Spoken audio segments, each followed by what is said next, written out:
Hair. Long, beautiful hair. Shining, gleaming, streaming, flaxen, waxen. Scientists aren't even sure why we have hair on our heads. But experts all agree hair is anything but superficial. Everyone wants it longer, shorter, straighter, curlier, thicker, smoother. It's fabulous. I like it a lot. Which keeps the nation's 350,000 hairdressers busy. I think of hair as being like your halo. It is your fur. My motto is, who needs a fur when you grow your own, right? It's a statement. It's bold. It's daring. It's like, hey, look, this is who I am. It's the whole image. It's the one accessory you can never take off. It's nice and clean, and it's nice and soft. Celebrity stylist Nick Arrojo. When somebody has a haircut that is spectacular, it is life-changing. We caught up with him at the International Beauty Show in Las Vegas, where hair is big business. It's a bit like the companies that make diapers. Babies poop, they're always going to need a diaper. Men shave, they're always going to need a razor. People need to get their hair colored, there's always going to be business for us. Even in a bad economy, people will still open their wallets for a haircut. And Arrojo knows why. You can go into a salon, you're in the salon for an hour and a half, and you can completely change your image and your identity. How amazing is that? Which may explain why actress Sigourney Weaver dives into roles head first. I often work from the outside in. I kind of meet the character in the middle somehow, because I feel like it's part of the self-expression of the human being. From Ghostbusters to Alien 3, Weaver is known for her electrifying, hair-raising performances. That's a different look for you, isn't it? Are you the keymaster? I have to say that throughout my career, our running joke has been it's all about hair and makeup. It's sort of given short shrift as sort of the, icing on the cake, but actually I think it has a lot to do with what's inside the cake.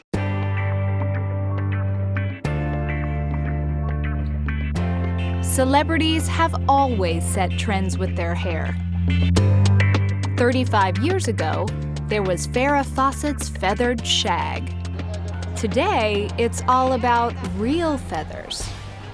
Feathers are the hottest trend right now. It's crazy. It's just accents. Anything that can accent your image and accent your look and just give you that cha-cha that you need to keep going and pushing forward in life. You know what I'm saying? 'Twas ever thus. Long before Snooki's poof, there was Le Poof, popularized by Marie Antoinette. Her poof was political and nautical. Yes, that's a ship marking a naval victory.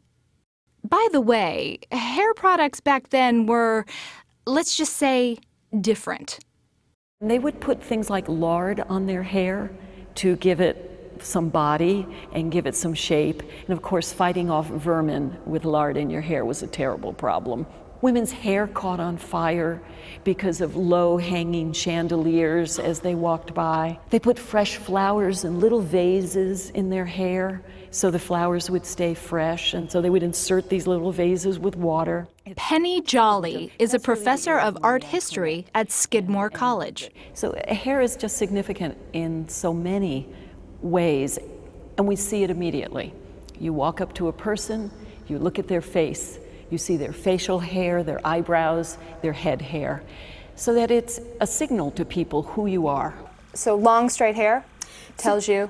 Professional, competent, solid, predictable, interesting. Thank you. I'll take all that. And I'll also have you know that I shaved this morning. Just for you. Yale psychologist Marianne LaFrance has studied how our hair affects how others perceive us by putting 5 different hairstyles on the photo of one woman. And it turned out that we could take the same face, put on different hairstyles, and people had radically different views of how wealthy they were, how smart they were, how open-minded they were, how agreeable they were. women without hair were seen as the most intelligent. I think it has to do with the fact that hair for women says something about some aspects of femininity. And once you're talking femininity, you're talking about IQ plummets. IQ plummets. I don't like that study. So this, women with long, blonde, straight hair are seen as the most narrow-minded. Narrow-minded or not, when it comes to the color of hair, For most of human history, the ideal color for women, blonde. Whether it's Marilyn Monroe or the peroxide blonde of Jean Harlow, actually the ideal goes way, way back to the classical world, Greece and Rome. I think partly it's because it's a hard color to get. and assumptions about hair color our lives. Blondes have more fun. Redheads are feisty. But no matter the color, everyone's had one of those days. Is there such a thing in psychology as a bad hair day? Absolutely. It's no wonder if you look up the definition of a bad hair day, say in the Oxford English Dictionary, the first definition is a time in which your hair is not the way you want it to be. The second definition is a day in which things are not going well. And when things are going well, there's nothing you can't do. And that's the lift, if you will, that you get from a good hair day. It's that lift, that boost of confidence, that Sigourney Weaver and stylist Roy Tilak want to give to out-of-work women. So they've teamed up with the nonprofit Dress for Success to offer free hair and makeup sessions. You know, every time I get my hair done, I'm then ready for a junket. I actually feel more articulate if my hair is looking good, you know? Why do you think people think that hair is superficial? Those are superficial people who think that. And We I are don't know it. deeply shallow people, and you know, we know what's what. Hair and makeup is a very empowering thing.